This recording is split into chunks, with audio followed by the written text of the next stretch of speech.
manera particular quiero felicitarles por el 400 aniversario de la fundación de la parroquia y también quiero agradecer particularmente a mi buen amigo Cristo Yusta, que ha sido mi valedor en la organización de esta conferencia. Estoy encantado de estar aquí para hablarles del objeto arqueológico más estudiado de todos los tiempos, la reliquia más venerada de la cristiandad, un documento histórico sorprendente y también un desconcertante enigma científico, la sábana santa. Voy a dividir mi conferencia en varias partes para poder explicarles qué es lo que se sabe acerca de este objeto después de 100 años de investigación sobre él. Nosotros estamos familiarizados con objetos que conservamos de nuestros padres o de nuestros abuelos con cariño. Todos probablemente conservamos este tipo de objetos. Puede que no tengan un valor material, pero para nosotros tienen un valor incalculable.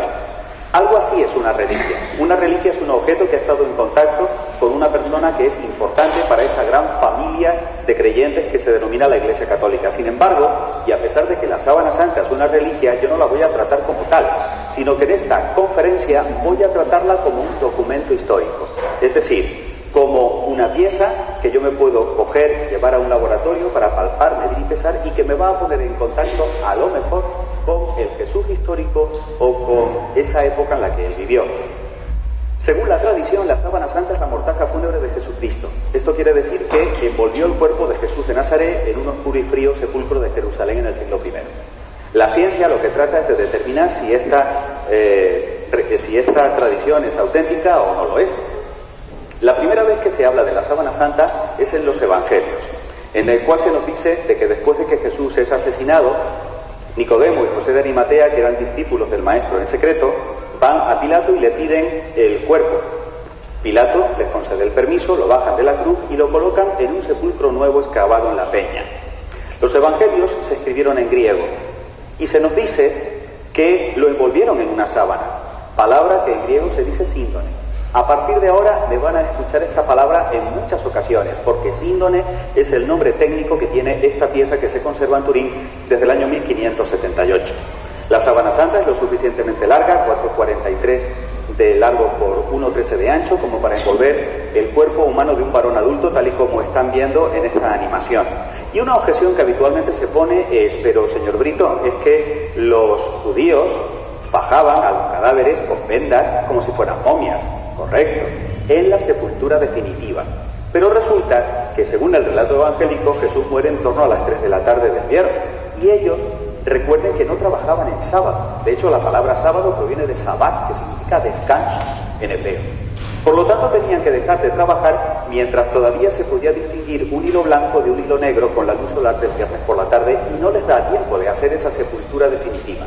Lo envuelven en la sábana de forma provisional dentro del sepulcro. Ese es el motivo por el cual las santas mujeres acuden el domingo por la mañana a terminar de embalsamar el cadáver, pero no pueden hacerlo porque, maravilla, se produce la mejor noticia de la historia de la humanidad según los Evangelios. Cristo resucita, vuelve a la vida con un cuerpo glorificado, espiritualizado, transformado. Siguiendo el relato evangélico, vemos que Jesús resucitado, a la primera persona a la que se aparece es a María Magdalena, que está llorando fuera del sepulcro. Cuando hablamos del sepulcro, piensen por favor en una cueva en donde se coloca el cuerpo encima de una losa y que luego se cierra con una piedra que pesa muchísimo, como estamos viendo aquí. Jesús le encarga a María Magdalena, según el Evangelio, que vaya a los apóstoles y que les diga que le ha visto vivo. Por supuesto, los apóstoles no la creen. Y, siguiendo el relato, nos encontramos con que Pedro y Juan salen corriendo hacia el sepulcro para ver qué es lo que ha pasado con el cuerpo, con el cadáver. Y cuando llegan, resulta que dice el Evangelio una cosa que a mí siempre me ha llamado la atención. Dice que Juan se asoma al sepulcro, ve y cree en la resurrección. Y yo me planteo lo siguiente. Tengan en cuenta que el Evangelio nos dice que se encontró con la sábana santa, que imena, es la palabra griega, allanada, alisada, sin el relieve característico que tendría de estar cubriendo un cuerpo muerto. Y él piensa con lógica, nadie ha robado el cadáver, puesto que si se hubiesen llevado el cuerpo, no lo hubiesen dejado todo tan puestecito como nosotros lo colocamos el viernes por la tarde, si nos hubieran dejado la sábana tirada por el suelo. Y a lo mejor es por eso por lo que San Juan cree. Según esta reconstrucción por ordenador, esto es lo que probablemente encontraron dentro del sepulcro. La imagen fantasmagórica del hombre que se envolvió con la tela y además las manchas de sangre de un cadáver reciente. Por lo tanto, y según esta hipótesis, vamos a situar la sábana santa en el siglo I en Jerusalén. Por ciertos documentos sabemos que la sábana fue llevada al norte de Palestina, al reino de Edesa, en la actual Urfa, en Turquía meridional. ¿Por quién? Probablemente por San Judas. Recordarán ustedes que en el Evangelio se nos cuenta que entre los 12 apóstoles había dos Judas, Judas el Iscariote, el traidor, y San Judas Tadeo, que según la tradición fue el que evangelizó toda esa zona del sur de Turquía. Pues bien, Edesa se preciaba de contener un retrato de Jesucristo no elaborado por mano humana, un retrato que ellos llamaban el mantilión y que tenía un aspecto similar a este. Curiosamente, mantilión se dice en griego tetradiplon, que quiere decir doblado 4 veces, y resulta que si yo cojo la imagen de la sábana santa y la doblo, según nos indica el doctor Ian Wilson, que es experto en historia de la Universidad de Oxford, se nos va a quedar solamente la cara muy similar a lo que era el mantilión de Edesa. Vamos a verlo con una animación. Doblamos la sábana santa 4 veces y esa imagen frontal la cubrimos con un marco redondo. Ese sería el mantilión. Y repito, eso se parece mucho a una representación de esa reliquia que tenían en Edesa, que se encontró en Serbia en el siglo II, como están viendo ahí. Si yo le pido a un pintor que pinte esto, como probablemente ocurrió en los primeros siglos, probablemente lo que hará será colocar la cara de Cristo y un círculo alrededor de la cabeza. Es muy probable que ese sea el origen de esa costumbre de colocar un círculo alrededor de la cabeza de Jesús y por extensión también de los santos. Luego, si a eso yo le pongo un cuerpo y comienzo a repetir este retrato una y otra vez, de tal forma que estoy seguro de que ese es el retrato de Cristo, se me va a olvidar que ese es el mantilión de Edesa y luego se le va a dar una interpretación como que se trata de la mística o que es la forma de representar la santidad, repito, no solo para Cristo, sino también para el resto de los santos. Esto puede ser un bonito resumen histórico, que además un compañero mío del Centro Español de Sindonología, Jorge Manuel Rodríguez, está estudiando en su tesis doctoral. El profesor Mark Gustin se ha pasado muchísimo tiempo en el monte Athos, en Grecia, estudiando documentos que parecen confirmar la hipótesis del doctor Wilson. Por lo tanto, si la sábana santa y el mantilión de Edesa son el mismo objeto, podemos tener un recorrido completo de cuál fue la historia de la síndone hasta la actualidad. En el año 944, el 14 de agosto, el emperador de Roma, Romano I Lecapeno, le compra a los habitantes de Edesa las reliquias de la Pasión, entre ellas el mantilión. Y resulta que cuando llega la reliquia a la Catedral de Santa Sofía, el obispo Gregorio da una homilía en la cual dice que le impresiona enormemente la herida del costado de Cristo que se ve en la tela. Evidentemente, si está hablando de la herida del costado, quiere decir que en el traslado se dieron cuenta de que estaba doblada y que tenía el cuerpo entero, con lo cual esto también parece confirmar la hipótesis del doctor Wilson. De hecho, aquí tenemos la ilustración justamente de esa homilía, en la que vemos al obispo dándole a besar al emperador la cara que sobresale de la síndone. Pero fíjense el tamaño que tiene, es mucho mayor de lo que se pensaba que era el mantilión, tiene las dimensiones de la sábana santa. Según el cronista de la Cuarta Cruzada, Robert de Clary, la sábana fue trasladada a la iglesia de Santa María de Blaquerna y todos los viernes, a través de un sistema de poleas, era izada de tal manera que se mostraba a los fieles que veían que de alguna forma Cristo volvía otra vez a salir del sepulcro. Este es el momento en el cual la historia de la sábana santa, según la doctora Bárbara Frale, que es experta en los archivos secretos del Vaticano, se vincula con la de los templarios.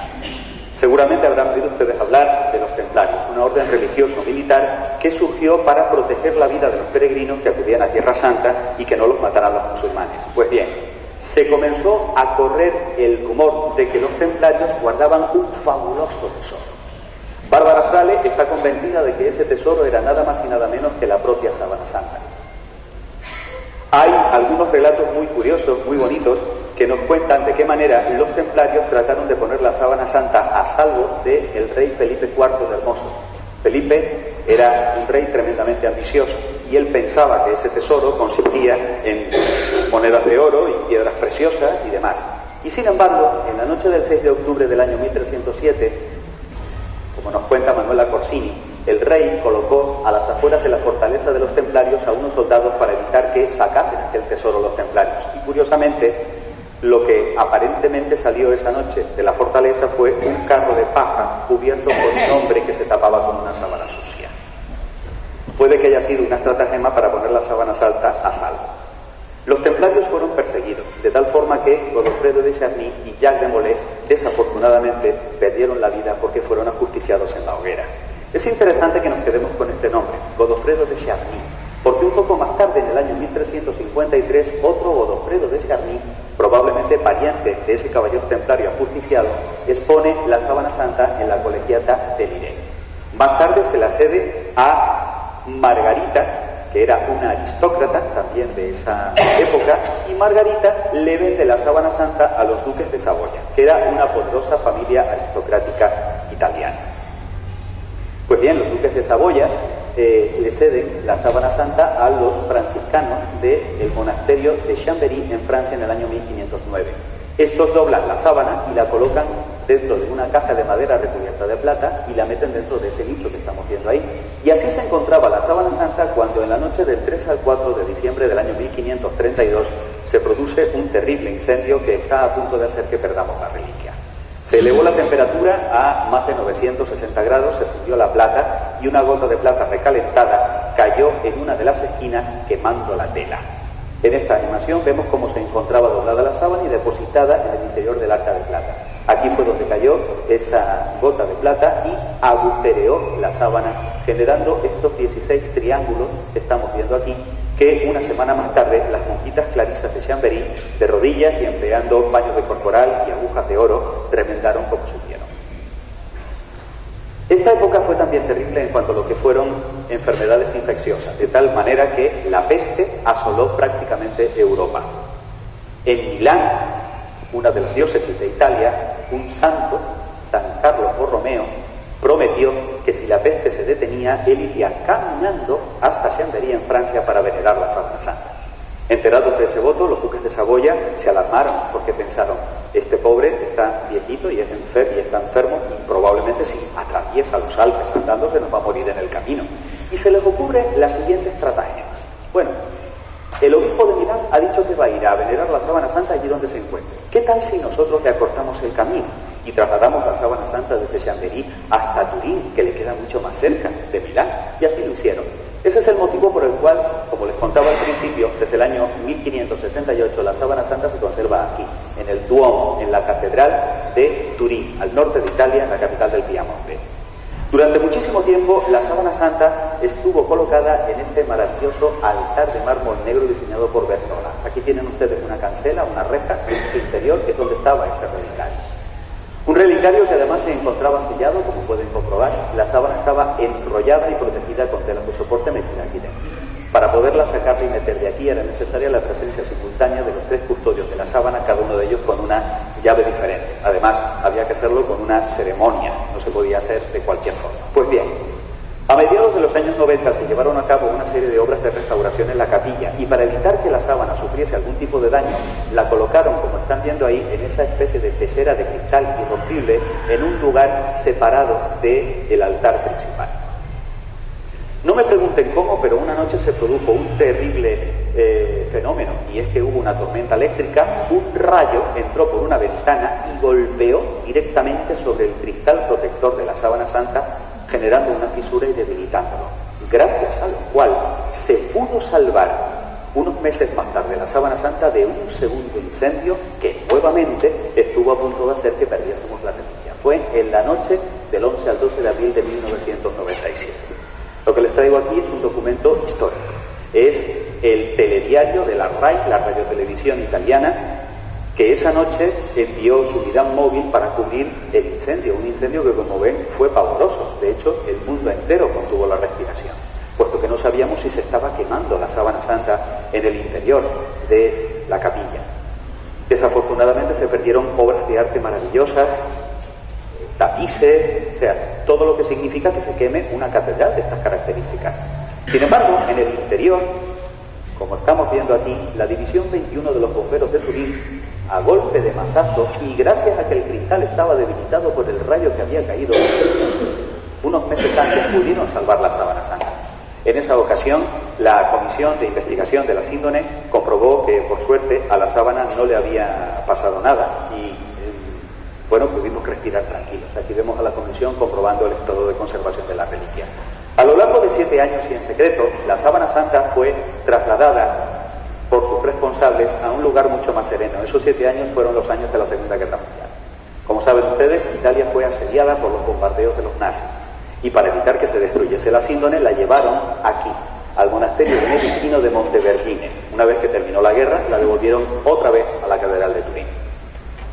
Este viejito que vemos abrazando al Santo Padre era el desterrado rey de Italia Umberto II de Saboya. Durante 560 años la sábana santa había pertenecido a su familia y cuando él supo que ya le quedaba poco de vida, pobre, lo que hizo fue dejar en su testamento en posesión la sábana santa a la Santa Sede. Gracias a ese generoso gesto de Humberto II de Saboya, hoy en día la sábana santa no es de ninguna familia aristocrática, sino que pertenece a todos los católicos del mundo.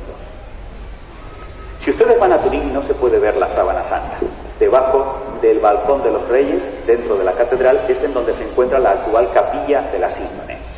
Además, como pueden comprobar, está cubierta con un mantel. Si nosotros eliminamos ese mantel, vamos a ver que la sábana se encuentra hoy en día extendida y conservada dentro de una cápsula blindada que ha sido un regalo de una empresa de investigación de industria aeroespacial. En el interior hay un tipo de gas, el argón, que evita la proliferación de bacterias que pueden deteriorar la tela, la celulosa. Y lo interesante es que al estar blindada, eso quiere decir que aunque haya un terremoto, aunque haya otro incendio, aunque se produzca una explosión, Dios no lo quiera, se va a conservar la reliquia por tiempo prácticamente indefinido. Pero les traigo una noticia maravillosa, y es que el año que viene, 2015, para conmemorar el 200 aniversario de San Juan Bosco, que también era turinés, se va a exponer nuevamente la sábana santa. Así que, padre, vaya usted preparando un viajecito con su parroquia a ver la sábana santa. Eso será entre abril y junio. Se llama ostensión, la muestra pública de la sábana santa para su veneración. De todas las frases que yo he leído, de los libros que he estudiado sobre la sábana santa, la que más me ha impactado es una de este historiador de Oxford, Ian Wilson, que dice así: ironías de la historia. Cada uno de los edificios en los que se quiso guardar esta sábana para protegerla han desaparecido hace mucho, barridos por los avatares del tiempo. En cambio, esta delicada pieza de tela se las ha arreglado para superar todos los obstáculos y llegar hasta nosotros prácticamente intacta. Llegamos a la segunda parte de la conferencia, en donde les voy a resumir los análisis científicos a los cuales se ha sometido esta tela, que comienzan muy pronto, nada menos que en el año 1598, siglo XVI. Alfonso Paleotto es el primero en comparar las huellas que aparecen en la sábana santa con lo que nos cuenta el Evangelio. Sin embargo, es en el año 1898 cuando comienza la verdadera investigación, momento en el que este señor, Secondo Pia, un abogado turinés que era aficionado al nuevo arte fotográfico, le saca la primera foto de la historia a la sábana santa usando este armatoste que todavía se puede ver en el Museo Sintónico de Turín. Y aquí tienen ese documento. Esta es la primera fotografía de la historia que se le sacó a la sábana santa, la primera de los millones de fotos que se le han hecho. Y Secondo Pia hace un descubrimiento formidable que llama la atención de los científicos. Pero él es el primero en recelar y hay que esperar 30 años para que un fotógrafo profesional, Josep Henry, tome nuevas placas, nuevas fotografías de la sábana santa, como esta que les estoy mostrando a continuación. La vemos tan manchada y tan arrugada que cuesta trabajo ver la imagen del hombre que se envolvió con ella, pero les voy a hacer un poquito la cartografía de la reliquia para que se vayan familiarizando con ella. Por lo pronto quiero que se fijen que aquí hay una línea muy finita que recorre la sábana de lado a lado. No sé si la ven al fondo, ¿la ven? Bien, pues eso es una costura, porque en realidad la sábana santa son 2 piezas cosidas. Se piensa que era por ahí por donde se metía un mástil y se alzaba como si fuese una bandera cuando se encontraba todavía en Constantinopla. De hecho, hay trozos que le faltan a la sábana santa que se han convertido en reliquias aquí y aquí. Y también hemos de independizarnos de estas 2 grandes líneas longitudinales que son fruto del incendio del año 1532. Vemos los remiendos de las monjitas, los regueros del agua, el agua que entró hirviendo dentro del arca de plata, y es en medio en donde vemos la imagen frontal y dorsal del hombre que se envolvió en la tela. Sin embargo, vamos a verla con más detalle, de tal forma que vamos a utilizar para eso una fotografía mucho más reciente, una foto tomada en el año 1978. Como bien saben las señoras, el lino A medida que va pasando el tiempo se va haciendo cada vez más amarillo, se va deteriorando, por eso tiene ese color parduzco, ese color sepia. Vamos a colocar también la espalda para verla. Quiero que se fijen, por favor, esto es una imagen real de la sábana santa, que esto viene a ser la cabeza con los ojos, la nariz y la boca, el cabello, la barba, aquí estaría el pecho, a esta altura el ombligo, los brazos y los dedos que se ven perfectamente, vemos los muslos, las rodillas y las pantorrillas. Y en la parte posterior nos encontramos con el cráneo, el cabello largo recogido en forma de cola de caballo, los omóplatos, las nalgas, porque el individuo está desnudo, la parte posterior de los muslos, las pantorrillas por detrás y las plantas de los pies. Pero es una imagen extraña, es una imagen que no tiene líneas definidas. ¿Por qué? Este es el enigma que descubrió Secondo Pia y que les paso a explicar a continuación. Antes de la invención de la fotografía moderna digital, cuando usted tomaba una foto, impregnaba un carrete que estaba dentro de la cámara. Y si quería usted sacar las copias de las fotos, tenía que llevar ese carrete al laboratorio. ¿Se acuerdan de eso, verdad? Y en el laboratorio le daban el cliché, el negativo fotográfico. La característica que tiene un negativo fotográfico es que lo que es blanco en la realidad, como en esa foto de Madre Teresa es el sari, aparece negro en el negativo y viceversa. Lo que es negro se muestra como si fuera blanco. Es lo que se llama negatividad fotográfica o inversión del blanco y del negro. Pues bien, sorpréndanse, queridos amigos, porque es justamente en el cliché, en el negativo fotográfico, en donde se ve perfectamente la imagen del hombre que se envolvió con esta sábana, no en el positivo, que sería lo lógico. Y estamos hablando de un hombre de entre 30 y 40 años, caucásico, cuyo rostro sereno y de particular belleza contrasta enormemente con las horribles torturas a las que parece haber sido sometido si atendemos solamente a las manchas de sangre que tenemos sobre la superficie del tejido. Pero claro, hay que explicar cómo es posible que existe esta imagen elaborada 19 siglos antes de que se inventara la fotografía. Y aquí es donde entra la ciencia a estudiarla. En el año 2002, la doctora Metzger Fludi Lemberg llevó a cabo obras de restauración en la sábana, porque se había comprobado que los remiendos de las monjitas estaban acumulando mucho detritus. Por lo tanto, se retiraron esos remiendos y se clasificaron y se guardaron. Pero fíjense, por favor, antes y después de la restauración, dado que ahora tiene un aspecto mucho más limpio. Pues bien, esta es la última foto que se le ha tomado a la sábana santa y, como pueden comprobar, no importa los millones de veces que se la fotografíe. Si miramos el cliché, siempre nos vamos a encontrar con ese efecto de negatividad fotográfica. Antes del año 1978, muchos científicos se habían acercado a estudiar la reliquia. Sin embargo, es en ese año en el que se lleva a cabo la investigación más importante hasta el momento. Tengo mucho gusto en presentarles al doctor John Jackson, doctor en Ciencias Físicas del Jet Propulsion Laboratory de Los Álamos en Estados Unidos, mi héroe. Este es el Indiana Jones de esta historia. Él fue el encargado de coordinar al equipo de investigación de la sábana santa que se trasladaron en el año 78 para estudiar la reliquia durante 120 horas seguidas.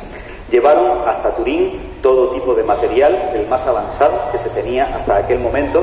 Descosieron la sábana santa de la tela de soporte, la colocaron en este bastidor para estudiarla y la fotografiaron con luz normal, con luz ultravioleta. Utilizaron todo tipo de microscopios electrónicos, tomaron más de 8.000 fotografías, de las cuales todavía seguimos nosotros aprendiendo a día de hoy. Y cada noche el doctor Jackson daba una rueda de prensa explicando a los periodistas que estaban destinados en Turín qué era lo que se había descubierto hasta ese momento sobre la sábana santa. Y es lo que voy a pasar a resumirles. La sábana santa es de lino prácticamente puro, de tal forma que el lino es un tejido muy conocido en Oriente. De hecho, los egipcios ya trabajaban con el lino. Es más, hay telas de lino mucho más antiguas que la sábana santa. El profesor Gilberto Raes, del Departamento de Investigación Textil de la Universidad de Turín, llegó a la conclusión de que el tejido de la sábana santa que estamos viendo aquí fue elaborado con un telar vertical que dejó de funcionar en Antinópolis en el siglo IV. Eso quiere decir que nos encontramos con una sábana muy antigua y que proviene de la parte oriental de Europa. Si ampliamos el tejido de la sábana santa con un microscopio electrónico, en este caso aquí lo tenemos ampliado 900 veces, vemos dos cosas. Vemos que esto que parecen troncos de árboles, que son los hilos de la sábana santa, está muy contaminada, tiene mucha basura, colocada encima. Se calcula que aproximadamente el 10 y el 12% del peso total de la reliquia es detritus que tiene añadido, lo cual es una suerte, puesto que estudiada toda esa basura nos va a proporcionar una información muy valiosa acerca de las vicisitudes históricas por las cuales ha pasado la sábana. Pero quiero que se fijen, por favor, en esta bolita que está atrapada entre los hilos de la sábana, porque eso que estamos viendo ahí y que es invisible al ojo humano es un grano de polen. ¿Por qué es interesante el polen en el estudio de la sábana santa? Pues de esto se encargó, entre otros, el profesor Max Frey. Aquí le vemos tomando muestras de polen de la superficie de la sábana santa con cinta adhesiva. Él es palinólogo. Aquí tienen ustedes esta pequeña maravilla que es la violeta del Teide o Viola cheirantifolia. Lo maravilloso de esta florecita es que solamente crece en el Circo de las Cañadas, en el centro de la isla de Tenerife, en ningún otro lugar de la Tierra, porque es lo que se denomina un endemismo vegetal. Hay plantas que solamente crecen en ciertos sitios del mundo, como esta, que solo crece aquí. Si yo me voy al Teide, cuando esta florecita está polinizando, está lanzando su polen, sin que yo lo pueda evitar, mi chaqueta va a quedar impregnada con el polen de esta flor. Y si yo cojo la chaqueta, la envuelvo y se la mando al doctor Frey sin decirle de dónde se la he mandado, cuando él descubra polen de esta flor dirá, ah, ya sé de dónde, de la isla de Tenerife, que es en donde único nace esta flor. Me he explicado, ¿verdad? Por eso es interesante estudiar los pólenes, porque nos va a proporcionar una prueba infalsificable de dónde se encontró, por dónde pasó, dónde estuvo la sábana santa. El doctor Frey dedicó 9 años de trabajo, hizo 7 expediciones a Oriente Medio y, sorpresa, encontró nada menos que 49 tipos de pólenes de plantas exclusivas de los lugares por las cuales sabemos que pasó la sábana santa. Plantas que ni siquiera tienen nombre para nosotros porque son desconocidas en la Europa occidental. Las conocemos por su nombre científico. Y lo interesante es que aquí tenemos la reconstrucción del mapa del recorrido de la sábana santa atendiendo a los pólenes. Lo curioso es que coincide con lo que les conté en la primera parte de la conferencia. Por lo tanto, sabemos que la sábana santa ha viajado y ha estado expuesta al medio ambiente de lugares como Palestina, Edesa, Constantinopla, Virey, Chambéry y Turín. No contento con eso, el profesor Abinoam Danin de la Universidad Hebrea de Jerusalén siguió estudiando los pólenes y llegó a la siguiente conclusión. Aquí tenemos en el mapa, en amarillo, todo lo que es la zona de expansión de la flor llamada Bundelia. Y en verde tenemos la zona de expansión del Zygophyllum, que como ven es la península del Sinaí. Pues bien, amigos míos, el único lugar del planeta en el que crecen juntas el Zygophyllum y la Bundelia es Jerusalén. Y lo curioso es que estas dos flores florecen en abril, con lo cual la conclusión es indiscutible. Esta sábana estuvo en algún momento de su historia expuesta al medio ambiente de Jerusalén cuando esas dos flores estaban polinizando. En el año 2012 tuve el gusto de conocer a otra palinóloga, la doctora Marcia Boll, y ella ha hecho un estudio precioso. Ha llegado a la conclusión de que muchos de los pólenes que están presentes en la sábana santa son los pólenes que los judíos del siglo I utilizaban para elaborar los ungüentos con los cuales se embalsamaban a los reyes. Lo que quiere decir que al hombre de la sábana lo enterraron con honores de rey. Entonces es interesante seguir viendo cómo seguimos sacando piezas de este rompecabezas para ir armando este enigma que es la sábana santa. Otra de las cosas que también querían estudiar era si lo que aparentemente es sangre en la sábana santa es sangre en la realidad. De eso se encargaron fisiólogos como los doctores Backlin o Heller y llegaron a la conclusión de que en efecto nos encontramos frente a sangre humana. Sin embargo, el profesor Pierluigi Baima Bolone de la Universidad de Turín llegó a una conclusión más precisa todavía. Estamos ante sangre humana del tipo AB. Es un tipo muy raro de sangre, lo tienen aproximadamente entre el 3 y el 5% de las personas y sin embargo es la más común entre las personas de raza hebrea. En la sábana santa hay bastante sangre porque estamos hablando de una persona que fue torturada. De hecho, aquí lo tienen en negro, marcado con un rotulador todo lo que es sangre en la sábana. Sin embargo, cuando observamos el rostro es cuando nos quedamos sobrecogidos. Lo que están viendo ahí es una fotografía con luz ultravioleta y eso que aparece en color blanco brillante es suero sanguíneo invisible al ojo humano. El profesor Tamburelli programó el ordenador para que nos diese en rojo esos regueros y el resultado es sobrecogedor porque vemos la cara del hombre de la sábana completamente cubierta de sangre debido a los horribles traumatismos que ha pasado. De hecho, hay muchísimos reguerillos de sangre en toda la zona del cutis que muy probablemente puede haber correspondido a lo que nos dice el Evangelio de San Lucas, capítulo 20, que le ocurrió a Jesús en la noche del Jueves Santo, primer Jueves Santo de la historia, la noche de la agonía de Getsemaní, sudor de sangre. Según los médicos, la hematohidrosis es un fenómeno que se produce cuando, debido a un fuerte estrés emocional, la víctima está tan tensa que se rompen los vasos sanguíneos y sale el sudor mezclado con la sangre. Se puede sudar sangre. Otra de las objeciones que se pone es: pero señor Brito, hay más de 300 sábanas santas en el mundo. Y yo digo, sí, claro que las hay, que son pintadas, son copias, que han estado en contacto con el original para convertirlas en reliquia de segundo grado. Porque antes de que se inventara la fotografía, la única forma en que yo podía tener una copia de la sábana santa era, primero, ser millonario, y segundo, mandar al pintor de la corte a Turín para que le mostrara el original que aquí tenemos en medio, y aquel buen hombre pintaba lo que podía, porque ignoraba que estaba pintando un negativo fotográfico. Quiero que comparen, por favor, las copias con el original, no tienen absolutamente nada que ver. Es más, les traigo otra noticia. Vamos a tener una copia de la sábana santa muy buena, no como estas.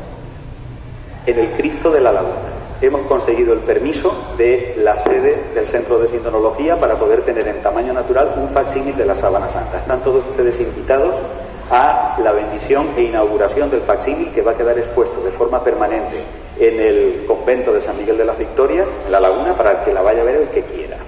Y además allí habrá un montaje con mi voz en el cual estaré explicando de manera continua todo esto que les estoy contando esta tarde. Será el 20 de abril, domingo de Gloria, a las 8:30 de la noche. Pues bien, tengo la prueba perfecta, y es sacar una foto y mirar el negativo. La única que me da una imagen coherente es la original, que está en medio. Las demás son monstruosas, son horribles. Así que las eliminamos, no las queremos para nada, y nos quedamos con el original que se conserva en Turín. Porque ahora hay que explicar cómo es posible que exista esta imagen con estas características.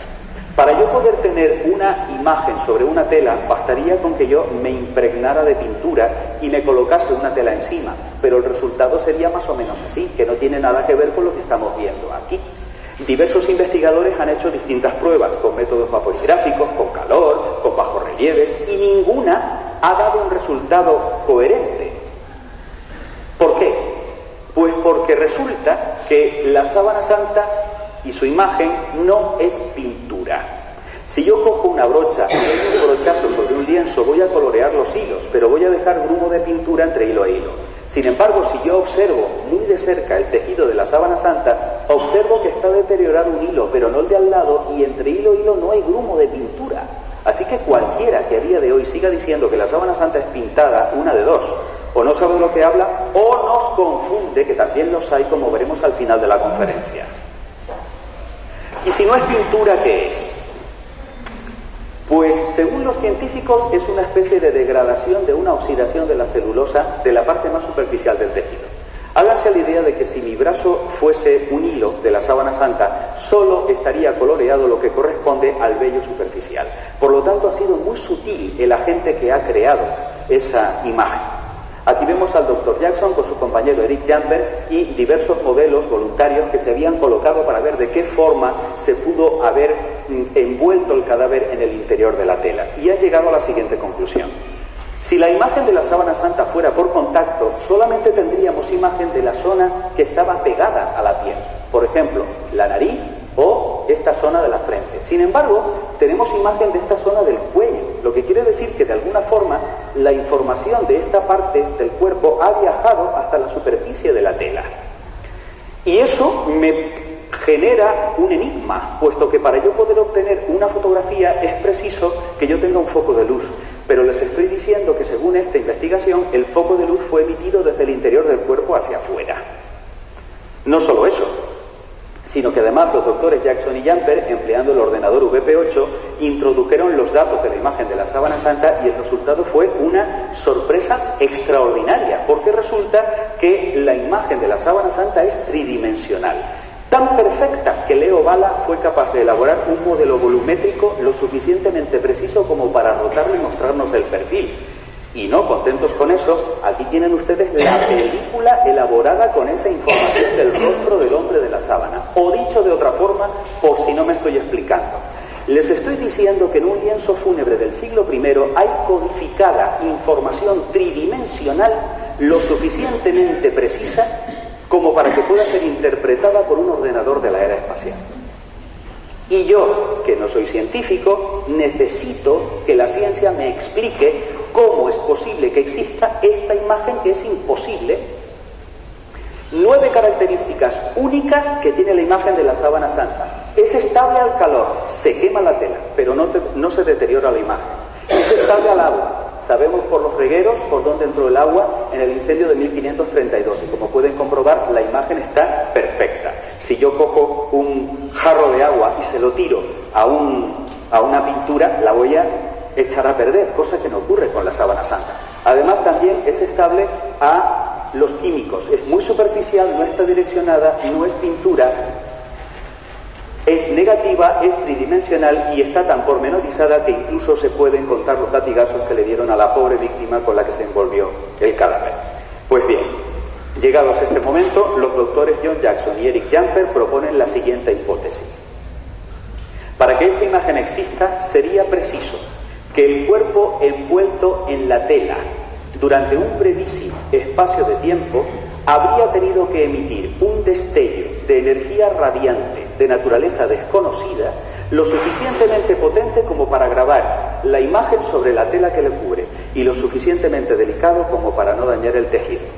Y no hay otra explicación. Porque cualquier explicación que se dé hasta este momento ha de responder a la física, la química, la medicina y el resto de las ciencias que se han aunado para poder explicar qué es la sábana santa y qué información tenemos en su superficie. Si alguien hubiese robado el cadáver en el sepulcro de Jerusalén, hubiera tenido que quitar la tela y llevarse el cadáver, pero al quitar la tela se hubiesen destrozado los hilillos de sangre. Sin embargo, vemos que estos hilillos de sangre, estos regueros de sangre están intactos, lo que quiere decir que el cuerpo dejó de estar en el interior de la envoltura de tela sin que nadie retirase la tela. Y hay otra cosa curiosa, debajo de las manchas de sangre no hay imagen, lo que quiere decir que primero se manchó de sangre y luego se generó la imagen. Uno de los momentos más importantes de mi vida fue conocer en persona al doctor John Jackson. A partir de ese momento hemos trabajado juntos e incluso hemos escrito juntos un libro. Y es impresionante que este hombre cuente que él ha estado muy cerca de la sábana santa. Es posible también observar ciertas estructuras internas del interior del cuerpo, como por ejemplo las costillas, la rótula de las rodillas, ha contado 28 piezas dentales, y la hipótesis que él propone es la siguiente. En el momento del destello radiante, el cuerpo comienza a desubicarse del interior de la tela y la tela lo atraviesa fotografiando el cuerpo también por dentro.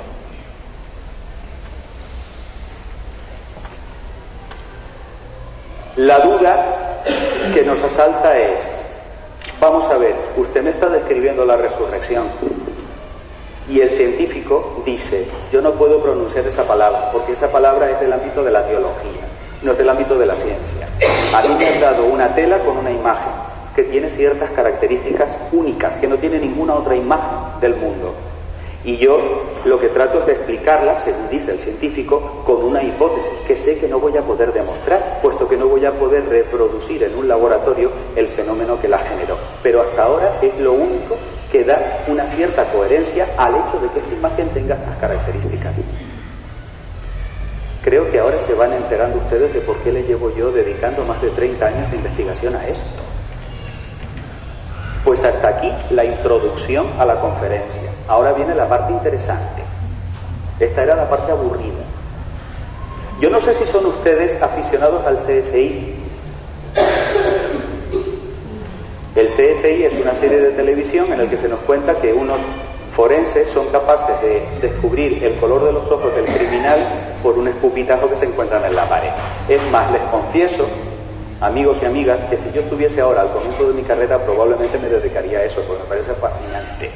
¿Y saben por qué? Porque la muerte es un suceso que deja huella. Cuando un cuerpo deja de funcionar por causas naturales o externas, ese suceso se puede reproducir claramente. Todo cadáver tiene una historia que contar. Y un científico es capaz de decirme cómo murió, cómo encontró la muerte esa persona. Si una persona fue estrangulada, lo sabremos analizando las venas de los ojos. Si recibió un disparo, el orificio de entrada y de salida, los restos de pólvora, nos van también a proporcionar dónde se encontraba el agresor y acaso el móvil del crimen. Si el cuerpo se encontró en un medio líquido, como por ejemplo el agua, sabemos si la persona se ahogó analizando el contenido de los pulmones. Todo tipo de restos, esquirlas, fragmentos de metal, de madera, hasta restos de insectos, todo nos puede ayudar a reconstruir el drama de la muerte de esa persona, que es un drama porque tiene un principio, un desarrollo y un final. Pues bien, eso es lo que vamos a hacer a partir de este momento en la siguiente parte de la conferencia. Explicar cómo murió el hombre de la sábana, puesto que yo me voy a llevar esta sábana como si fuese la huella de un horrendo crimen para analizarlo en un laboratorio de médico forense.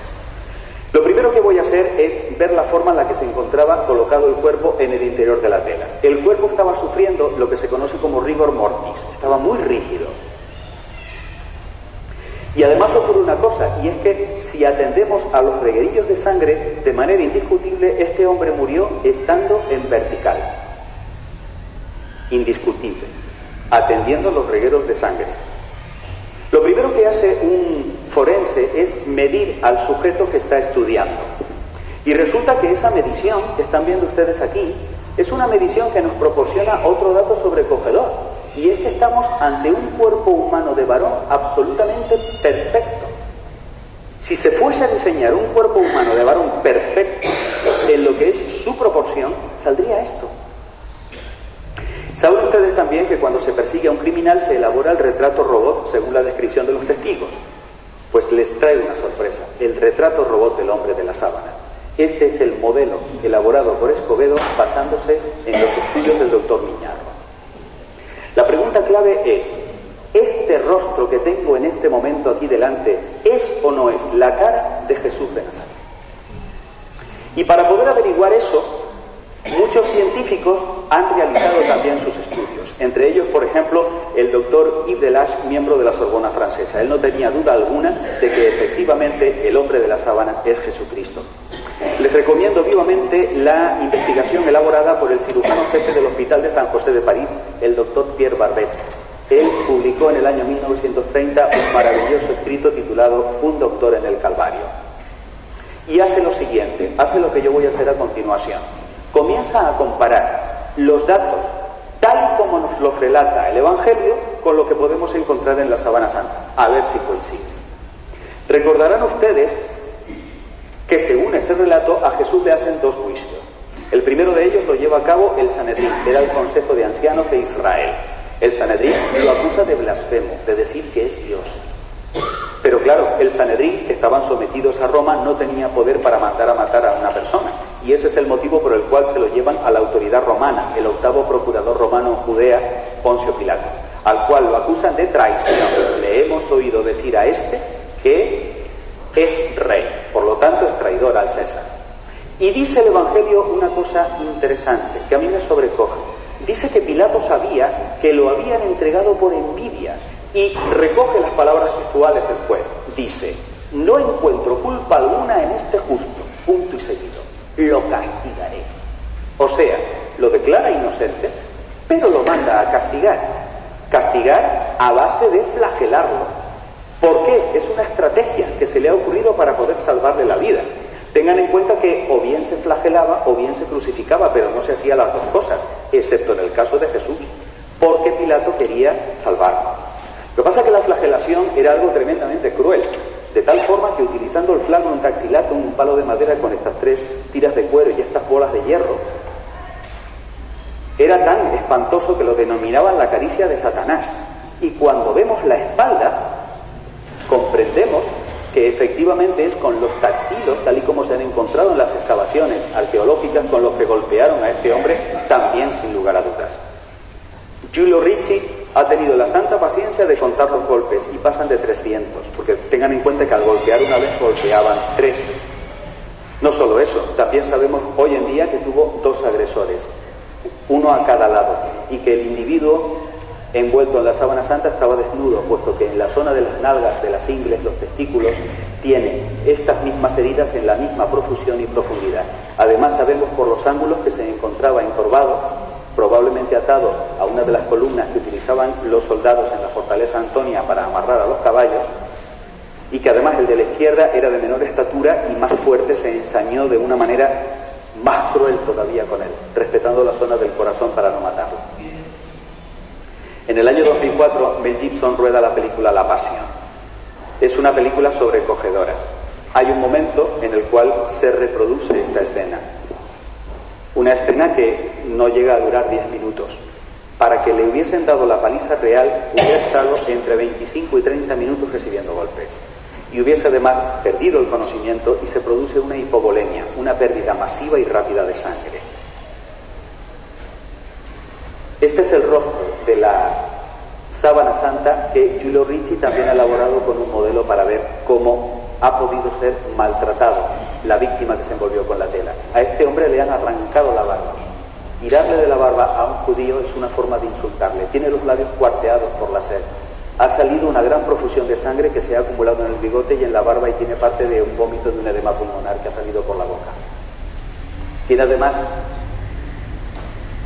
taladrada parte de la cabeza, tabique nasal roto y el ojo salido de su órbita, de su zona correcta, debido a esta gran excoriación que tiene en este lado de la cara.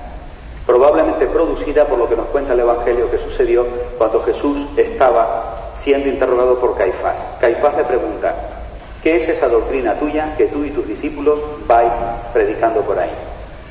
Y en ese momento Jesús, con una serenidad que asombra ante sus enemigos, responde: yo siempre he hablado en público y nunca me he escondido. Si quieres saber lo que he dicho, no me preguntes a mí, pregúntale a los que me han escuchado. En ese momento dice el Evangelio que uno de los esbirros de Caifás hace la gracieta para congraciarse con su amo y dice que le da una bofetada. La palabra griega es rapishma, que no se puede traducir por bofetada, sino por porrazo, golpe seco dado con una porra de 4 centímetros de grosor. Por eso le parte el tabique nasal. Dar un golpe a una persona de esas características significa un shock, previo a un shock cerebral, y por supuesto es un dato de crueldad inaudito, porque esto no se le hace a un reo que no presenta resistencia y que no pretende huir, y se lo hacen a él por esa pura maldad. Quiero que se fijen, por favor, en la cara de Jim Caviezel, actor que interpretó a Jesús en La Pasión. El modelo de Ricci es del año 83 y La Pasión es del 2004. Fíjense porque es exactamente la misma cara. Se basaron en la reconstrucción de Ricci para elaborar ese maravilloso maquillaje. Quiero que se fijen también en esa huella de sangre que tiene aquí, este 3, que aparece invertido en la sábana santa. Recuerden que en la sábana santa lo vemos reflejado como si fuera un espejo. La derecha sea la izquierda y viceversa. Porque eso se ha producido porque ha habido una púa, una aguja que ha atravesado la vena frontal, que es la que se nos hincha cuando nos reímos o nos enfadamos. Y además, eso ha sucedido en la frente de una persona que está sufriendo y que por tanto por la tensión tiene la frente arrugada. De hecho, si hacemos coincidir esa frente arrugada con ese reguero, vemos que es perfecto, porque coincide perfectamente que se acumula en la primera arruga, sigue emanando a la segunda y luego la gota se le queda en esta zona de la ceja. Indiscutiblemente eso se ha producido debido al traumatismo que le ha causado el que le han colocado espinas, cuidado, no con una corona en forma de anillo como estamos acostumbrados a ver, sino que vemos que tiene toda la cabeza taladrada por estas púas, sino con algo similar a esto. Es así como pudo haber sido verdaderamente la corona de espinas. Spina sisyphus, un tipo de planta que crece en Palestina,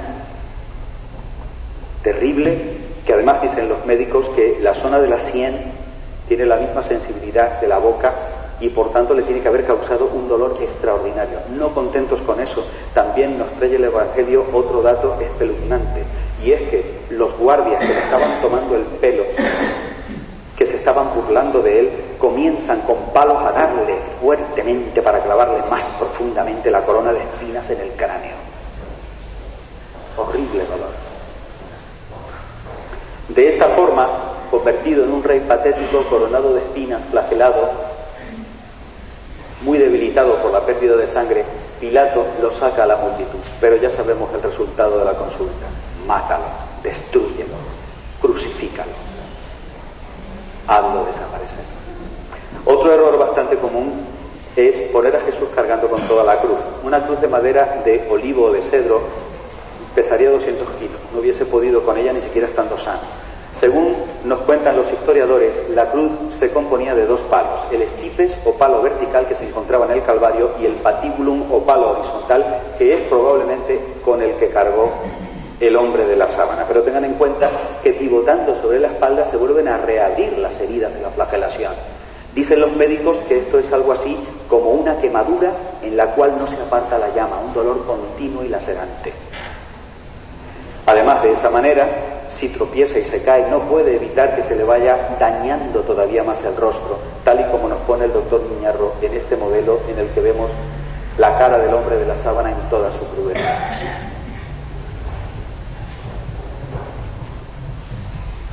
¿Cómo poder clavar a un hombre en un palo de madera para que se desangre y se muera? Pues bien, hay un sitio en el que no se puede poner, y es por la palma de la mano. Aquí no hay tejido lo suficientemente poderoso como para evitar que la mano se desgarre. En contra de las representaciones de la pasión que tenemos a lo largo de la historia, la sábana santa es la única que coloca el clavo en el lugar correcto, no en la palma, sino en la muñeca, en el llamado espacio descrito por Destot. Ahí. Quiero, por favor, que con cuidado se toquen en esta zona de la muñeca y verán que hay dos huesecitos que se separan. Es justo por ahí. Es justo por ahí. Pero cuidado, porque por ahí pasa el nervio mediano. El nervio mediano es uno de los nervios más sensibles del cuerpo. Tiene una doble función, motora y sensitiva. Mueve los dedos y además, imagínense la sensibilidad de la mano, lo sensible que ha de ser ese nervio. Pues bien, dicen los médicos que atravesar y destrozar ese nervio con un clavo rumbriento genera un dolor de paroxismo que la naturaleza no lo soporta y sobreviene un síncope y se puede morir de dolor porque no se puede soportar. Además, tengan en cuenta que es por ahí por donde ha de quedar clavado el hombre de la sábana. Es indiscutible que ese es el lugar por el cual se atraviesa el clavo.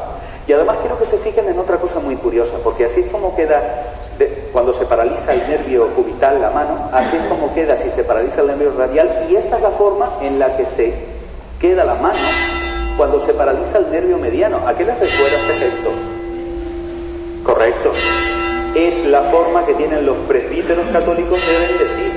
Otro residuo histórico, porque nadie sabe por qué se bendice así, a no ser que los apóstoles hayan visto que fue así como quedó la mano de Jesús en la cruz y repiten ese gesto a lo largo de 2000 años hasta la actualidad. Cuando vemos los pies, da la sensación de que Jesús el hombre de la sábana tiene un pie más corto que otro, y probablemente esa sea la idea extraña que tienen los orientales de que Jesús era cojo. No es que sea cojo, es que fíjense, si ampliamos esa zona de los pies vamos a descubrir lo siguiente. Si yo coloco el pie izquierdo sobre el derecho, cuando se separan, debido a la rigidez cadavérica, el pie derecho va a dejar huella de toda la planta y el pie izquierdo solamente dejará huella del talón. Quiero además que vean que aquí vemos el agujero de salida perfectamente representado, los pies con los dedos separados de una persona acostumbrada a andar descalza, y vemos además la huella del talón que está interrumpida, esa huella de sangre, probablemente por los dedos de alguna de las personas que colocó el cadáver dentro del sepulcro y que se llevó sus manos ensangrentadas. Hoy en día sabemos que el pie izquierdo estaba sobre el derecho y que se atravesó con un clavo los dos pies y se fijó al subpedáneo, que era este auxiliar que tenía también la cruz para que se apoyase. ¿Cómo muere un crucificado? Pues un crucificado muere de asfixia. Colgado de esa forma, el diafragma, que es el músculo que tenemos bajo los pulmones, los oprime y no puede respirar. La única forma en la que es posible que respire es haciendo un terrible esfuerzo tirando de las muñecas taladradas, empinándose y se desploma porque no lo soporta. Vuelve a empinarse y se vuelve a desplomar a lo largo de horribles horas de agonía. Es más, nos dicen los historiadores del siglo I que incluso tardaban días en morir en los cuales la agonía va siendo cada vez peor, porque a estos dolores que les estoy describiendo hay que sumar las moscas, el calor, la fiebre, la sed abrasadora, los insectos que depositan sus huevos en las heridas abiertas, las aves de rapiña que les arrancan los ojos, se les comen los labios. ¡Un horror! ¡Un horror! Indescriptible dolor. Y les aseguro que lo que menos se escuchaba en aquel momento eran piropos a los verdugos. Y sin embargo, cuando le están haciendo esto a este hombre fuera de serie, se conservan sus palabras: Padre, perdónalos, porque no saben lo que hacen. Amor. Amor. En ese momento, el buen ladrón le dice: acuérdate de mí cuando llegues a tu reino. Y tiene palabras de amor para el buen ladrón. Y en ese momento que ve a su madre destrozada de dolor, se olvida de sí mismo y está pensando en su madre que se va a quedar sola y se la cede a su discípulo. Amor. ¿Quién es este hombre?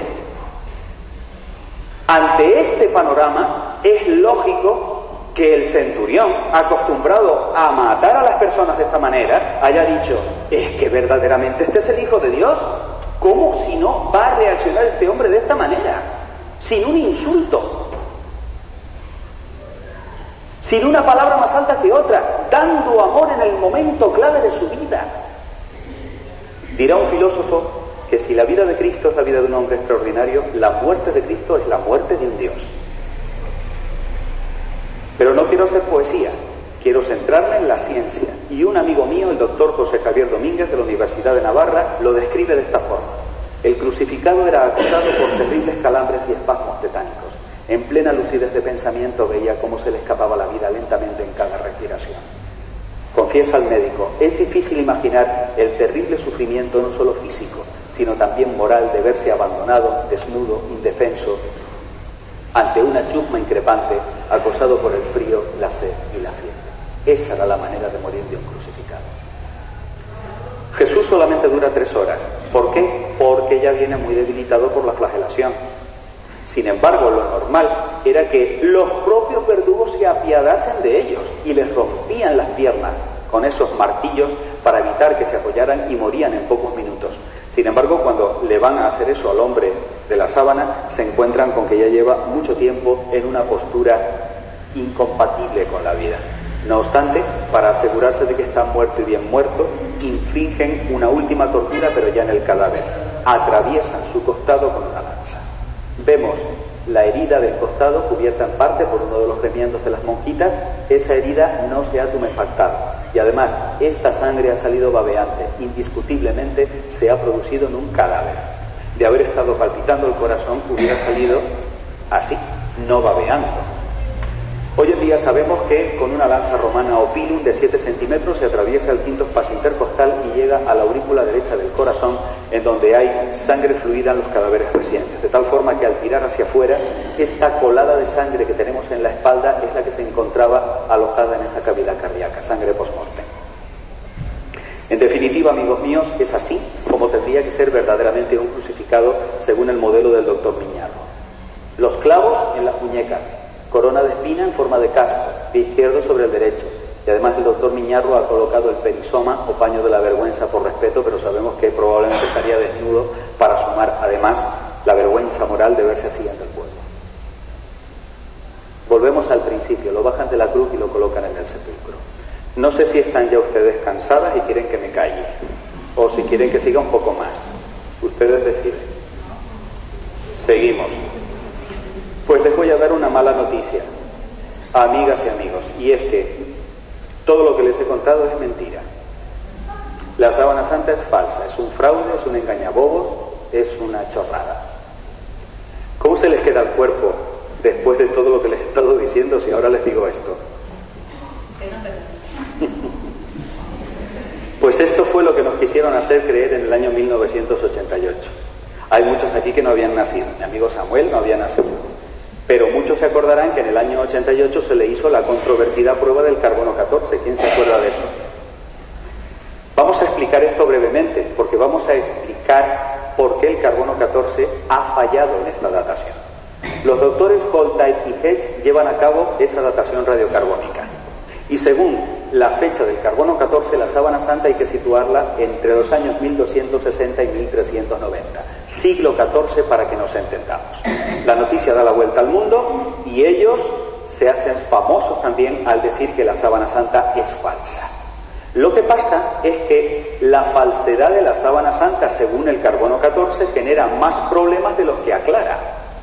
El carbono 14 es un isótopo radioactivo que estamos respirando los seres vivos y que se conserva en nuestras células hasta el momento en que ese ser vivo muere y comienza a desintegrarse.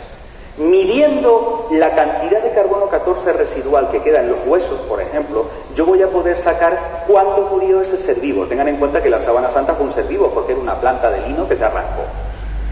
Los laboratorios de Oxford, Zurich y Tucson recibieron cada uno de ellos un cachito, un fragmento de la sábana santa tomada de la parte frontal, concretamente de esa zona que están viendo ustedes ahí, y comienzan a hacer la datación que, repito, la sitúan en el siglo XIV. Pero cuidado, cuando se supo que se iba a llevar a cabo esta prueba, hubo científicos que se pusieron en contacto con el doctor Tai y le advirtieron de que, por ejemplo, los doctores Mattingly y Garza Valdés, en el interior del tubo de lino crecen bacterias vivas que no se eliminan con los lavados habituales a los que se somete la reliquia antes de datarla. No se hizo el lavado especial y mi duda es, ¿el carbono 14 estaba midiendo la edad de la sábana santa o de esas bacterias vivas que estaban proliferando en el interior del tubo de lino? No solo eso, sino que además al laboratorio de Manchester le dieron una momia para que la datara, le hace un primer lavado y resulta que los huesos datan del 1500 a.C. y que la tela que los envuelve es de 900 años después, cosa imposible. Mira tú por dónde le hacen un segundo lavado y en ese segundo lavado huesos y tela son de la misma época. Pues vemos que entonces puede fallar, sí. Una de cada 4 pruebas del carbono 14 falla, el 25%, y da fallos absolutamente discutibles, que no pueden ser. Por ejemplo, le pasaron al laboratorio de Tucson en 1980 un supuesto casco vikingo para que lo datara. Digo supuesto porque hoy en día sabemos que los vikingos no llevaban cuernos en los cascos, por eso había que datarlo. Y resulta que en el año 1980, repito, se hace la datación radiocarbónica de los cuernos del toro y el toro todavía no había nacido según el carbono 14. Había que esperar hasta el año 2000 para que naciera el toro del que sacaron ese cuerno. Si la sábana santa es del siglo XIV, ¿cómo es posible que tengamos la representación del hombre de la sábana absolutamente perfecta en objetos, por ejemplo, del siglo VI, como este jarrón litúrgico de Siria, en donde vemos incluso el círculo del mantilión de Edesa que les expliqué al principio? ¿O cómo es posible que en esta moneda del siglo VI nos encontremos a Jesús con cola de caballo, la nariz aplastada y un pie deforme? Si no está copiando la sábana santa, ¿por qué lo representa así en el siglo VI? Dense cuenta de que todos los modelos de iconos están copiando de manera sistemática la misma cara, que ellos están convencidos de que es la verdadera cara de Cristo, como por ejemplo uno de los primeros, el modelo de el monasterio de Santa Catalina del Sinaí, también elaborado en el siglo VI. Fíjense que Jesús tiene un ojo más arriba que otro, la nariz torcida, no tiene orejas, que no se ven en la sábana santa. Tiene también el cabello recogido en la espalda. ¿Por qué lo pintan así si no están copiando el modelo que además lo tienen allí en Edesa? Pero ahí no queda eso, hay más. Petrosillo y Marinelli publican un libro que se titula El escándalo de una medida, y entonces comienzan a sacar un montón de datos que hacen que la datación del carbono 14 la pongamos en duda. Se los recomiendo también. Pero no solo eso, el 14 de enero del año 1994 la revista Época publica la operación Carbono 14, una maniobra contra la Iglesia. Y fue tal el cúmulo de pruebas en contra de esta datación que había hecho el doctor Tai que el mismo doctor Tai escribió una carta pidiendo perdón por haber dicho que la sábana santa es falsa, carta de la cual ninguno de ustedes se había enterado. Por eso yo estoy tan vocacionado a dar estas conferencias, para que se sepa la verdad de lo que sucedió. Con tal de no creer que la sábana santa es la sábana de Jesús de Nazaret, hay gente capaz de creer y argumentar cualquier cosa. Por ejemplo, Prince y Bittner afirman que el hombre de la sábana santa es Leonardo da Vinci. Leonardo da Vinci, gran genio de la Edad Media, según ellos, ya estuvo practicando con protofotografías y se retrató a sí mismo. Pero hay un pequeño fallo que estos señores no tuvieron en cuenta, un fallo muy garrafal y muy tonto y muy fácil de rebatir, y es que resulta que tenemos el documento firmado por Margarita de Charny cediéndole la sábana santa a los duques de Saboya el 22 de marzo de 1453, y Leonardo da Vinci nació en 1452. Por lo visto, según estos, era tan genial que falsificó la sábana santa siendo un niño de pecho. No solo eso, sino que además Knight y Lomas afirman que el hombre de la sábana es Jacques de Molay, el caballero templario ajusticiado en la hoguera. Como el cuerpo estaba caliente, dicen ellos, al envolvernos la sábana santa, los efluvios dejaron grabada la imagen en la tela. Y yo digo, pero vamos a ver, ¿ustedes no han visto nunca cómo quedó un cadáver carbonizado, achicharrado, que no tiene absolutamente nada que ver con lo que tenemos en la sábana santa? Pues no importa.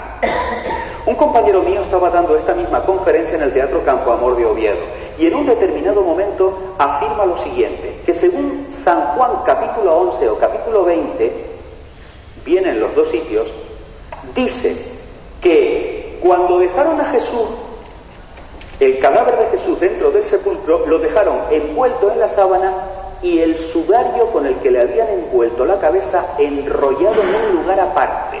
Por lo tanto, según el Evangelio, había dos telas en el interior del sepulcro, la sábana y un sudario con el que le habían envuelto la cabeza. Cuando mi compañero termina la conferencia, se le acerca a uno de los responsables y le dice, quiero que venga conmigo que le voy a dar una sorpresa. Y se lo lleva a la Santa Capilla de la Catedral de Oviedo y le muestra esto. Un paño de 83 centímetros, agujereado, recosido y manchado. Y le dice, este es el sudario del que usted ha estado hablando esta tarde, el sudario que menciona el Evangelio de San Juan, con el que se le envolvió la cabeza al Señor. Mi compañero se quedó estupefacto porque nadie tenía idea de la existencia de esta reliquia e inmediatamente se puso en contacto con los compañeros investigadores del Centro de Sindonología y les dijo, chicos, tenemos trabajo, les estoy hablando del sudario de Oviedo. Primera reacción cuando yo cuento que esto lo tenemos en España. Uy, sí, esto lo vamos a tener en España. ¿Y saben por qué? Porque últimamente nos han hecho creer que España no ha hecho nada en la historia. Pues sí, lo tenemos en España. Y no es que lo tengamos sin más, sino que es que tenemos a 30 científicos que lo han estudiado, comandados por el doctor José Delfín Villalaín, catedrático de Medicina Forense de la Universidad de Valencia. En el año 1990 se van a Oviedo y comienzan a estudiar esta reliquia. Observan la disposición de las arrugas, la fotografían con luz normal, con luz ultravioleta, toman muestras de pólenes, la miran al microscopio, hacen análisis de la sangre y llegan a conclusiones como las que yo les voy a dar a continuación. Es sangre humana y es del tipo AB.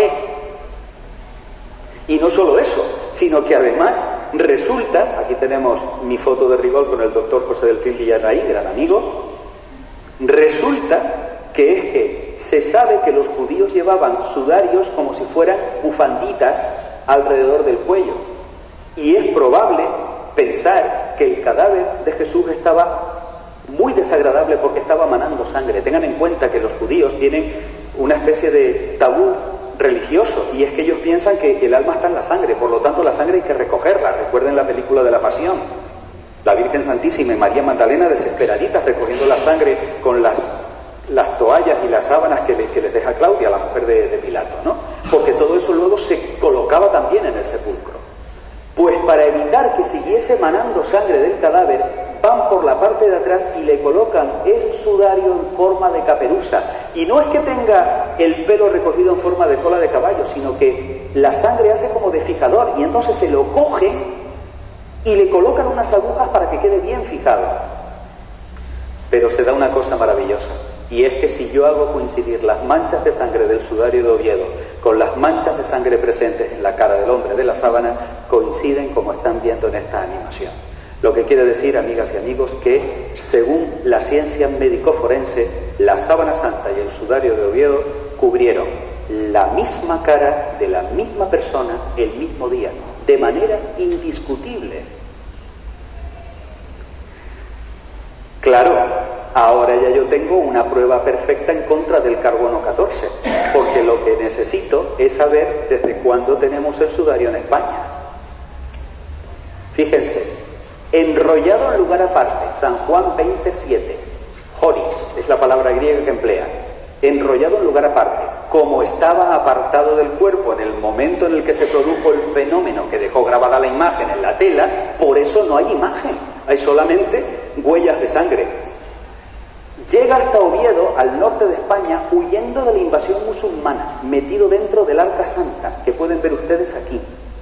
Y con motivo de la visita del rey Alfonso, se hace un catálogo de las reliquias que están dentro del Arca Santa, en donde figura el sudario de Oviedo. Ese catálogo está fechado en el año 1074 y sabemos que estaba en Oviedo desde el año 800, siglo IX. Por lo tanto, yo desafío a los científicos que dataron la sábana santa. Si la sábana santa dicen ustedes que es del siglo XIV y tenemos el sudario que cubrió la misma cara desde el siglo IX en Oviedo, ¿con qué me quedo? Bueno, pues con el sudario de Oviedo se da la bendición en Viernes Santo. Y el gran problema que tiene esta reliquia, yo digo siempre, es que está en España. Si estuviese en algún otro lugar, probablemente sería tan famoso como la propia sábana santa. Así es como quedó la Santa Capilla en la Revolución de Asturias del año 1934. Fíjense el Arca Santa, cómo está. Les digo que el gran problema que tiene esta reliquia es que está en España, porque si estuviese en cualquier otro lugar del mundo probablemente sería tan famosa como la sábana santa y también estaría mejor conservada. Eso que ven ahí, esto es el tejido del sudario de Oviedo, y eso que ven ahí en rojo no es sangre, no, es carmín margaretasto rojo selva. Porque resulta que una señora que fue a misa ese día, muy pintada, guapísima, le dio un besito al sudario de Oviedo y dejó para siempre el beso grabado en el sudario. Y además había otra huella que también llamaba la atención de los investigadores porque aparecía fluorescente y no sabían lo que era. Y estudiando la historia del sudario de Oviedo descubren que el sacristán, Santo Varón, se dio cuenta de que el marco en el que estaba el sudario se estaba descascarillando y este buen señor le dio una manita de purpurina y no supo dónde poner el bote y lo colocó encima del sudario. Los científicos se tiraban de los pelos, pero por suerte el arzobispo de Oviedo dio orden de que esto se conservase para la posteridad. Bien, pues nos queda una pregunta por resolver. ¿Es o no es Jesús de Nazaret? Y curiosamente, quien responde a esto son las matemáticas. Profesor Bruno Barberis, catedrático de matemáticas de la Universidad de Turín, habla de una certeza más que razonable.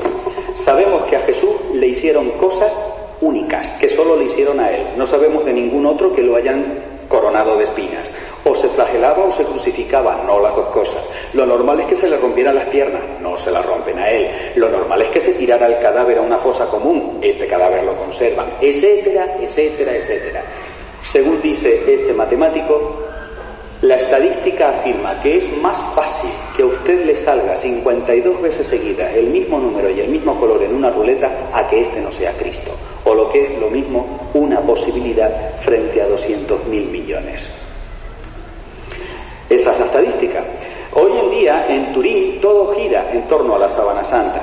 De hecho están muy orgullosos de conservar la reliquia. Turín es una ciudad moderna que además también tiene el Museo Sindónico que se puede visitar. De hecho, 3 millones de personas fueron a verla en el año 2010, la última vez que se expuso al público. No hay ningún otro objeto, ninguna otra colección, ningún otro museo que atraiga a tanta gente de todos los credos, razas y lugares a verlo. De hecho, hay también peregrinos muy especiales como Juan Pablo II, que se arrodilló ante ella el 24 de mayo de 1998. Duda.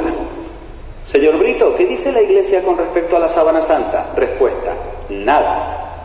porque la Iglesia solo nos manda a creer los dogmas de fe revelados por Dios. La sábana santa no es dogma de fe, es un objeto científico y da permiso a los científicos para que la estudien. Si mañana se demuestra, por lo que sea, que la sábana santa es falsa, en orden a la fe no pasa nada, porque un creyente cree en la resurrección por el testimonio de los apóstoles y del Evangelio, no por la sábana santa. Pero yo digo lo siguiente, yo no me he hecho la prueba de paternidad y estoy convencido de que don Ángel Brito Trujillo es mi santo padre. Si mañana me hago la prueba y se demuestra que efectivamente lo es, qué bien, es una muestra más científica de que lo que yo creo es cierto. Pero esto es una devoción privada del Papa, que a ti no te obliga a creer. Tú puedes estar en contra de la autenticidad de la sábana santa y estarás yendo en contra de la física, la química y toda la ciencia, pero no en contra de la fe. Eso ha de quedar claro. ¿De acuerdo? Lo que pasa es que con el tema de la sábana santa y Juan Pablo II se da un dato muy curioso, y es que el 12 de mayo de 1981, a las 12 de la mañana, los científicos tenían cita para contarle al Papa lo que habían descubierto sobre la sábana santa, y no pudieron encontrarse con él. ¿Se acuerdan por qué? El turco Ali Azka le disparó al Santo Padre a las 10 de la mañana con intención de matarlo.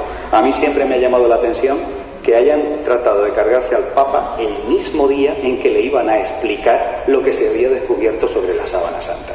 Tenemos la dicha además de que en este momento hay un científico sentado en el trono de San Pedro, porque no sé si saben que el Papa Francisco es licenciado en química.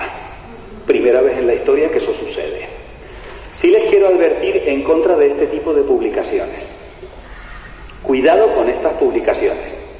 Soy doctor en periodismo, he escrito mi tesis doctoral que se puede leer en mi página web en contra de estas publicaciones, porque cometen los 50 errores periodísticos que se pueden cometer a la hora de informar sobre la sábana santa. Por ejemplo, la revista Más Allá dice, en este mismo número en el que afirma que la sábana santa es auténtica y es imposible falsificarla, dice: tengan en cuenta que con el tema de las reliquias se dan cosas absurdas, como que, por ejemplo, en una parroquia de Valencia los católicos adoran, palabra textual, una pluma del arcángel Miguel, punto y final, y no te dice más. Claro, visto así parece absurdo, pero es que resulta que esa pluma existe, una pluma de madera recubierta de plata, que es lo único que queda de cuando se quemó la iglesia en donde estaba la imagen gótica del arcángel. Se conserva la pluma y la manita y eso es lo que se guarda con cariño, pero esa parte no te la cuenta, porque lo que interesa es dejar en ridículo la fe de los católicos. Por eso digo que mucho cuidado con estas revistas o con artículos que de vez en cuando salen y que dicen cosas así. La lipotimia de Jesús de Nazaret. Un estudio hecho en Gran Bretaña asegura que no murió en la cruz, no resucitó, sino que se recuperó de un desvanecimiento y acabó sus días viviendo como un ermitaño. Por supuesto no te dice quién ha llegado a esa conclusión, dónde se ha hecho el estudio, dónde se ha publicado, cómo llega a esa hipótesis. No te dice nada de eso, porque no existe. Es inventado. Y yo le diría al que ha inventado esto, dígame usted cómo un hombre en semejante estado, manos, pies taladrados, corazón atravesado con una lanza, desangrado, rueda él solo la piedra del sepulcro desde dentro, lucha con los guardias que estaban cuidando la tumba, que me imagino que no lo dejarían escapar, y según el relato del Evangelio aparece en Emaús a 15 kilómetros de distancia charlando animadamente toda la tarde con los discípulos. Menudo desvanecimiento. Tengan en cuenta cuidado con estas cosas. Aquí estoy exponiendo justamente mi tesis doctoral en la ciudad de Valencia delante de las 30 personas que más saben de la sábana santa en el mundo. Fue una gran dicha para mí. Si quieren seguir investigando, háganlo, pero con revistas científicas. Aquellas en las cuales publican los científicos, los investigadores, como pueda ser Linteo, la revista del Centro Español de Sindonología. El Centro Español de Sindonología es el equipo de investigación que tenemos en Valencia. Yo tengo la suerte de ser el delegado en Canarias. Todo lo que me han escuchado esta tarde lo pueden encontrar ustedes en las páginas web. Luego repartiremos unas fotocopias en donde aparecen esas direcciones para que lo puedan ver y bajarse las fotografías si así lo desean. Publicamos libros, damos conferencias, publicamos discos, somos entrevistados, porque lo que queremos es que se siga investigando la sábana santa. Este es el doctor Miñarro, el autor de las imágenes maravillosas que les he ido mostrando a lo largo de toda la conferencia. Termino. Mucha gente me pregunta, ¿es la sábana santa tu reliquia favorita? Y yo le digo, no. Hay una reliquia que para mí es más importante que la propia sábana santa y que también ha sido estudiada por la ciencia. Les cuento la historia brevemente. Siglo VIII, iglesia de San Longinos, en un pueblecito llamado Lanciano, al norte de Bari, en Italia. El sacerdote, en el momento de consagrar la hostia y elevarla, tiene la mayor duda de fe de su vida y piensa, esto es una mentira, me estoy engañando yo, estoy engañando a esta gente que está aquí de buena fe. Aquí no está Jesús. Y en ese momento el trocito de pan se convirtió en un trozo de carne palpitante y el vino contenido en el cáliz comenzó a efervecer y se coaguló en 5 grumos de sangre. Una preciosa leyenda si hoy en día no tuviésemos la carne y la sangre en un relicario para llevarlas al laboratorio y estudiarlas, cosa que ha sucedido 2 veces, 1977 y 1997, 20 años de diferencia.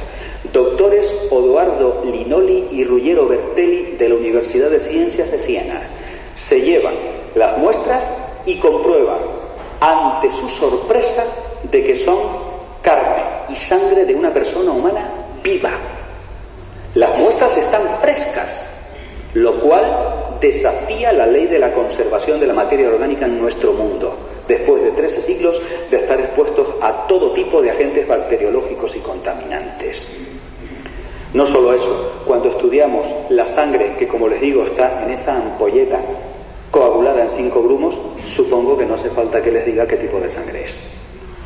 Cuando analizamos el trocito de carne que está en esa custodia, descubren los médicos que no es cualquier trozo de carne, es miocardio, el músculo que le da forma al corazón y hace que palpite.